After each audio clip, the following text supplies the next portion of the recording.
I'm Bethan and I'm a data science apprentice at Audit Wales. So prior to this apprenticeship I was working full-time but decided that I wanted a change in career into data and statistics. So I did some research online and came across this apprenticeship, and I thought it would be the perfect way to gain a qualification in the area whilst also still earning a wage and applying the learning every day.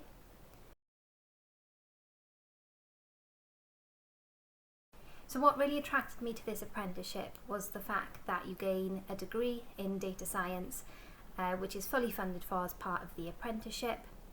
I thought this was really a fantastic opportunity that would set up my career well as a data scientist. Not only this, but I've had the opportunity to really sort of gain new skills that are required to be a successful data scientist with the help and support of my colleagues.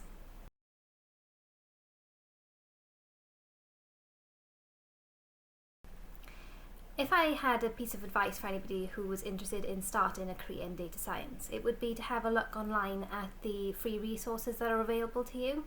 Before I did this apprenticeship, I really had never done anything in data science before, so I decided to do a free online course that went through the basics of data science and some coding, and I felt that really helped my confidence when applying for the apprenticeship.